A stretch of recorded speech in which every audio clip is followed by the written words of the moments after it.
Greetings, ladies and gents, and welcome to this daily science fiction extravaganza, commonly known as Tales from Outer Space.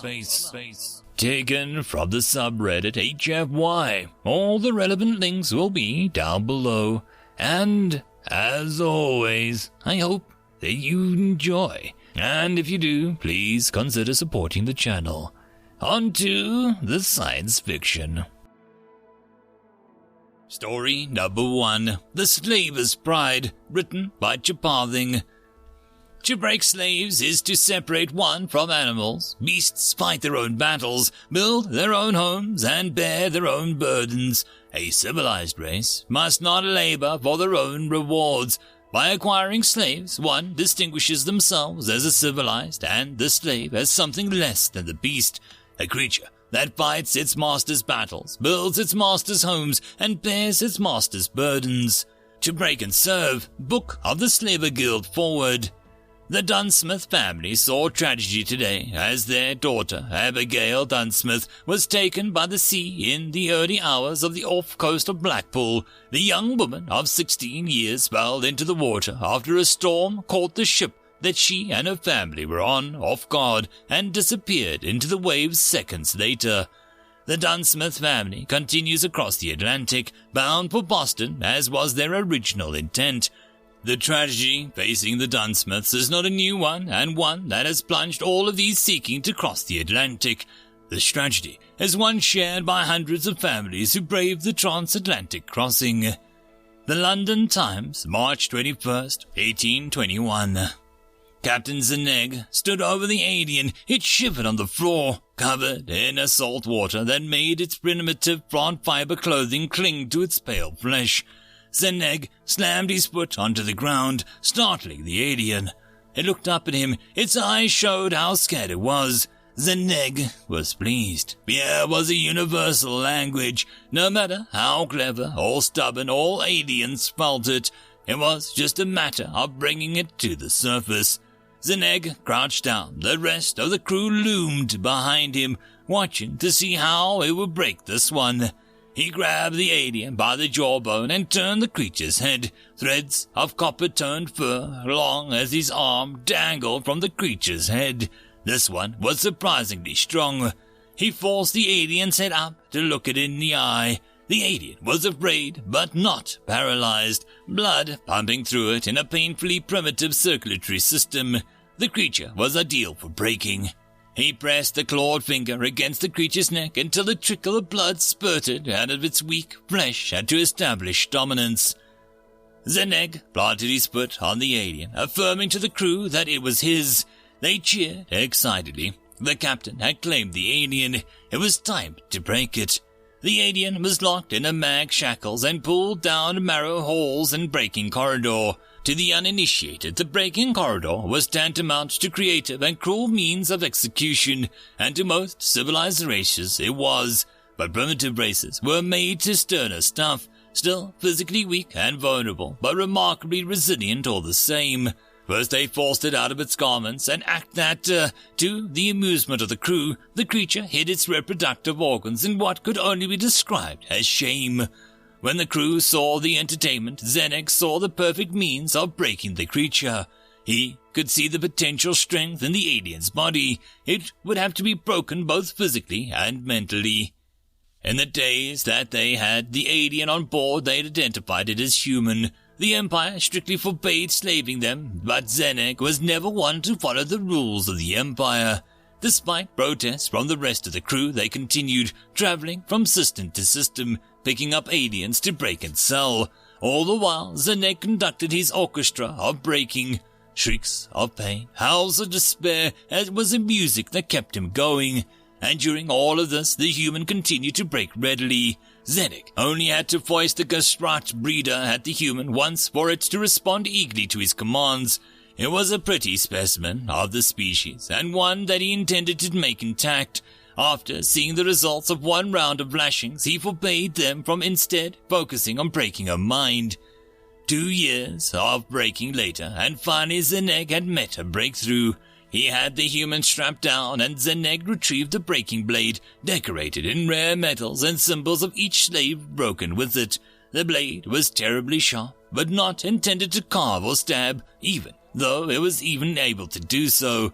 Instead, it was meant as a way to force the slave to resist in their own impulses.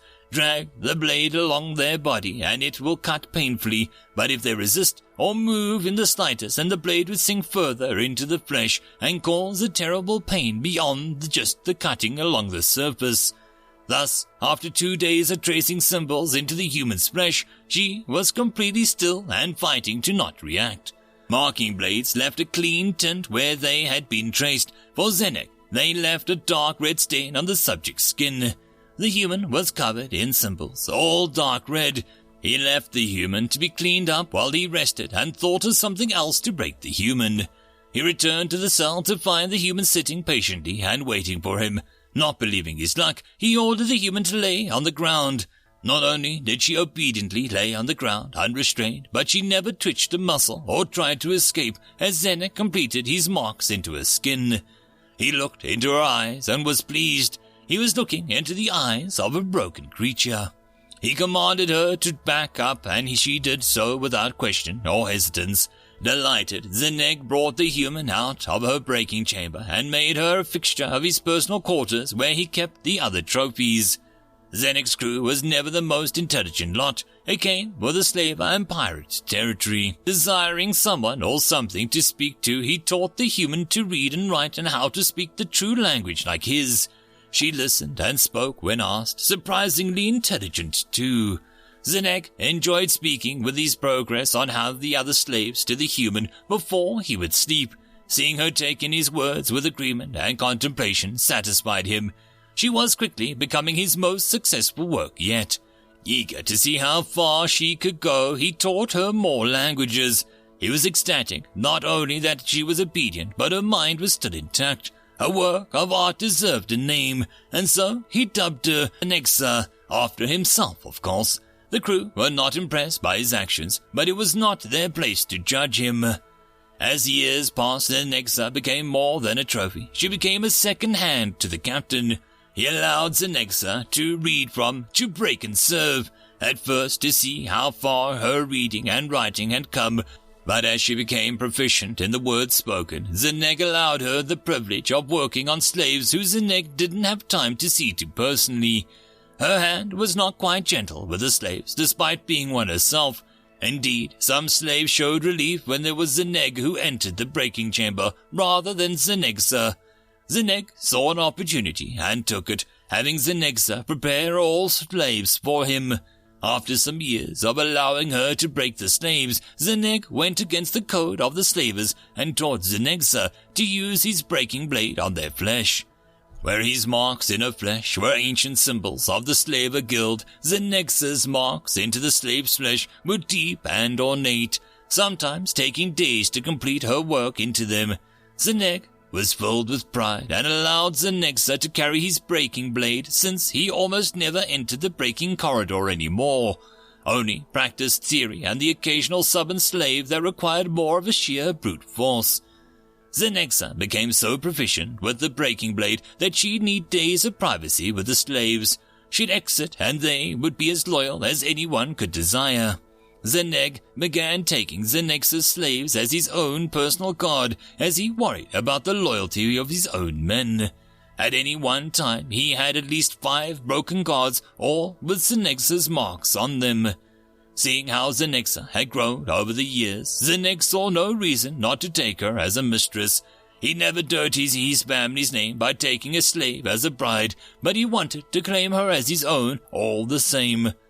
Zenexa was open to the proposal, and with a youthful eagerness, Zeneg took her to the quarters to claim her. He unshackled his loyal mistress so that he could claim every inch of her, while Zeneg's eyes closed in bliss, not able to comprehend a greater pleasure than enjoying the fruits of his labor. He felt a sharp pain in his back. When he opened his eyes, it was to see his beautiful Zenexa with his breaking blade in her hand, covered in his blood. Before he could plead for his life, Zenexa plunged the blade into the chest repeatedly, staining the pure white canvas under them with his blood. While he lay dying on his bed, the sound of slaves fighting the crew rumbled through the ship. He called out to his personal guard for help, but as they entered, Zenexa motioned to Zeneg and left them to deal with Zeneg.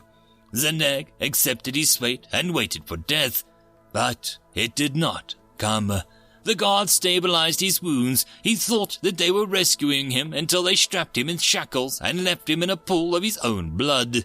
When he came to, he was in the breaking chamber. Zenexa stood at the door, wearing his captain's uniform. In her hands was his breaking blade. She pressed the blade against his flesh. Zeneg had forgotten how painful the blade was.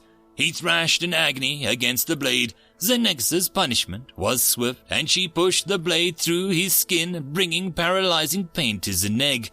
Realizing what she was doing, Zeneg fought every urge to resist, occasionally thrashing and being rewarded with mind-numbing pain. He managed to speak and asked how Zenexa could betray him. He'd broken her. He'd seen the look in her eyes all those years ago. Zenexa simply laughed and continued to mock him. She told him that once she was done, it would become clear. For 2 months, in 12-hour sessions, Zenexa would mark for the former captain. Near the end, Zeneg wondered what Zenexa could possibly be marking him with. Was it a meaningless sadism for the sake of revenge? Whatever Zenexa's intent, he didn't know. As the door opened again, Zeneg offered his wrists willingly to the slave crew that now ran the ship. Zenexa shook her head, and on cue, 2 slave crew members brought in a mirror display into the breaking chamber where Zeneg had been stuck. When the display came to light, Zeneg saw himself for the first time in months. His flesh was stained dark red from head to toe. At first, he thought that Zenexa had stained his skin completely red, but with closer inspection, he could see that it was a script written on his body. A portion of it was his language, but with others he was unfamiliar with. As he read, he saw that the old Zenexa's fate, distant memories of a former world, and a cruel detail across his body. She'd written every act that he'd committed on her and every act he'd forced her to make. Zenexa ordered him brought to the cargo bay. Zeneg was dropped to the cargo bay and to the airlock. Zenexa pressed her lips against his marked cheek and told him his fate, that he'd be launched into space with his crimes written on him. Not even in death would he be absolved of his act. That's when his frozen body was discovered. No matter what language survived, they'd be able to read what he'd done to her, and that his flesh would be kept as a cipher for eternity, forever guilty of what he had done. Zenexa pushed the defeated slaver into the airlock and turned her back as she was pulled into the void of space. End of story. And that, my friends, concludes this dose of science fiction fun. I hope that you enjoyed. And if you did, please don't forget to support the author from the link down below. But if you want to support this channel, there are links as well down below for you to help with. But the easiest way would be to share this video. And if you are so inclined, subscribe as well. I will see you all in the next episode, and I hope that you all have a fantastic time until then. Cheers.